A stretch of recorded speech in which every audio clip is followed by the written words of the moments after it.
வணக்கம் நண்பர்களே. நம்ம டிஸ்க்ளைமர் எடுத்துக்கிறோம். நம்ம ஆத்தரைஸ்டு அட்வைசரோ, புரோக்கரோ, ரிசர்ச் அனாலிசிஸ்டோ கிடையாது. நம்ம இங்க பேசக்கூடியது எல்லாமே தகவலா மாத்திரமே பார்க்கப்பட வேண்டும். இது யாருக்கும் முதலீடு சம்பந்தமாகவோ, பங்குகள வாங்கவோ, விற்கவோ நம்ம எந்த ஆலோசனையும் கொடுக்கப்படல. எல்லா தொழில்லயும் ரிஸ்க் இருக்கும். ரிஸ்க்க புரிஞ்சுட்டு எச்சரிக்கையோட தொழில் செய்யும்போது எல்லாமே நல்லா இருக்கும். நம்மள ஆதரிக்கிற அனைத்து நல்ல உள்ளங்களுக்கும் நன்றி. வளமுடன் வாழ்க. வணக்கம் நண்பர்களே. நம்ம ஆனுவலைஸ்டு அனாலிசிஸ் பார்த்துட்டு வரோம். அந்த வரிசையில இப்ப நம்ம பார்க்கக்கூடியது போயிங் கம்பெனி. 2025க்கு என்ன வாய்ப்பு இருக்குங்கிறதுக்கான ஒரு தேடுதல் முயற்சி. இப்போ இவங்களுடைய ஸ்டாட்டிஸ்டிக்ஸ், வேல்யூஷன் ஸ்டாட்டிஸ்டிக்ஸ்லாம் பார்ப்போம். வேல்யூஷனை பொறுத்த வரைக்கும் பிஇ நெகட்டிவாக இருக்குது. பிபிஐ பொறுத்த வரைக்கும் 8 இருக்குது. நமக்கு எக்ஸ்பென்சிவ் வேல்யூஷன். ப்ராஃபிட்டபிலிட்டியில் வந்து நெட் ப்ராஃபிட் வந்து நெகட்டிவாக தான் போய்கிட்டு இருக்கு. ஸோ அப்போ அதனால இதுவும் பாசிட்டிவான இது கிடையாது, சைன் கிடையாது. லிக்விடிட்டியை பொறுத்த வரைக்கும் அப்ரோப்ரியேட் லெவல் கொஞ்சம் மெயின்டைன் பண்ணுற மாதிரி தெரியுது. ஆனால் இன்னும் கொஞ்சம் இன்க்ரீஸ் பண்ணணும்ப்பா. 1.5க்கு மேலேயாவது வரணும் கரண்ட் ரேஷியோ. ஸோ இப்போ 1.23 போது கூட பரவாயில்ல, ஒரு அஃபோர்டபிலிட்டியில் இருக்குன்னு எடுத்துக்கலாம். சால்வன்சியை பொறுத்த வரைக்கும் இவங்க long term dept to total asset பார்க்கும்போது இது ஒரு தியரிட்டிக்கல் லிமிட்ல இருக்கு, அக்செப்டபிள் ரீஜன்ல இருக்குங்கிறத நம்ம பார்க்குறோம். மொத்தத்தில் இது வந்து எக்ஸ்பென்சிவ் வேல்யூஷன், இது வந்து ப்ராஃபிட் மேக்கிங் கம்பெனியில் நான் ப்ராஃபிட் மேக்கிங் கம்பெனியாக இருக்குது அப்படிங்கிறத நம்ம புரிதல் எடுத்துக்குவோம். என்னுடைய இபிஎஸ் தகவல்களை நம்மளுடைய எக்ஸல் ஃபார்மேட்டில் நம்ம போட்டோம். இங்கே நம்ம கவனிக்க வேண்டியது புக் வேல்யூ 28.82. இபிஎஸோட டிடிஎம் நெகட்டிவாக இருக்கிறதுனால நமக்கு fair price, current price, fair price ரேஷியோவும் வராது. கரண்ட் ப்ரைஸ் 221 இருக்கிறான். ஸோ இப்போ இவன் வந்து இப்போதைக்கு புக் வேல்யூ பேஸ் பண்ணி தான் நிறைய போய்கிட்டு இருக்கிறான்னு வச்சுக்கோமே. அடுத்த குவார்ட்டருக்கு என்ன வாய்ப்பு இருக்குங்கிறது இந்த நெகட்டிவ்ல ஏதாவது பாசிட்டிவாக நமக்கு கிடைக்குதான்னு பார்ப்போம். இபிஎஸோட டிடிஎம் அனலைஸ் பண்ணுறோம். கரண்ட் இபிஎஸோட டிடிஎம் 16.51. அதை ஆவரேஜ் பண்ணும்போது -16.51. அதை ஆவரேஜ் பண்ணும்போது -4.13. இதுதான் நெக்ஸ்ட் குவார்ட்டருக்கான ஆவரேஜ் எஸ்டிமேட்டட் இபிஎஸ்.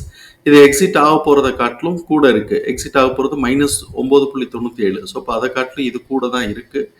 அதனால என்ன ஆகும் அப்படின்னு சொன்னால், ப்ரீவியஸ் குவார்ட்டருடைய லோவை கீழே பிரேக் பண்ணுவானான்னா அது கொஞ்சம் யோசிக்கக்கூடியது. ஆனால் நெகட்டிவ் இபிஎஸ்ங்கிறதுனால எந்த சைடு வேணாலும் எவ்வளோ லெவல் வேணாலும் போகலாம்.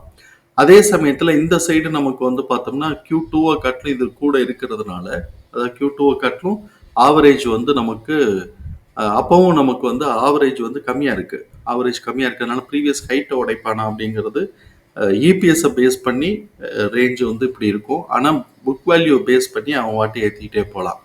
அதனால இபிஎஸ்ஸை பொறுத்த வரைக்கும் நம்ம ஓரளவுக்கு பார்த்து வச்சுக்கோ. ஏன்னா நெகட்டிவ்ல இருக்குது, நம்மளால் கன்வெர்ட் பண்ண முடியல. ஓரளவுக்கு பார்த்து வச்சுட்டு புக் வேல்யூக்கு ஏறுது, சப்போஸ் ஏறினான்னா எந்த ரேஞ்சு, இறங்கினான்னா எந்த ரேஞ்சுங்கிறத பொதுவாக நம்ம பார்ப்போம்.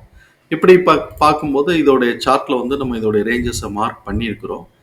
இப்போ வந்து கீழே இருந்து நம்ம பார்த்து போவோம். 94, 128, 170, 202 டு 224, 280, 349 இது ரேஞ்சு.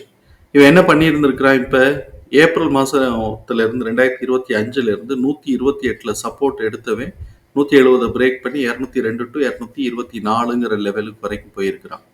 இப்போ இந்த இடத்துல இருந்து இவன் கரெக்ஷன் வரான் அப்படின்னு சொன்னாக்க, ப்ரீவியஸ் லோவை உடைக்காம இருப்பாப்ல அப்படின்னு சொன்னா 128 வரைக்கும், 128க்கு கீழே உடைப்பானாங்கிறது சந்தேகம்தான்.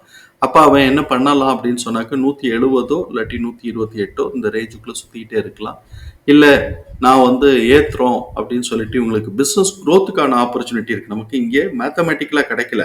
சப்போஸ் அவங்களுக்கு நிறைய ஆர்டர் ஏதாவது கிடைச்சிருக்கு, அதனால அவங்களுக்கு அடுத்தடுத்த குவார்ட்டர் வந்து இது நல்லா பூஸ்ட் ஆகிறதுக்கான வாய்ப்பு இருக்குது அப்படின்னு சொல்லி மேலே எடுத்துகிட்டு போனாங்கன்னா நம்ம கவனத்தில் இருக்க வேண்டியது 280, 349 இந்த ப்ரைஸஸை கவனத்தில் இருப்போம். தகவல் பயனுள்ளதாக இருக்கும் நம்புறேன். தகவல் பயனுள்ளதாக இருந்ததுன்னா சங்கருக்கு ரொம்ப சந்தோஷம். நம்மளை ஆதரிக்கிற அனைத்து நல்ல உள்ளங்களுக்கும் நன்றி. வளமுடன் வாழ்க. நன்றி.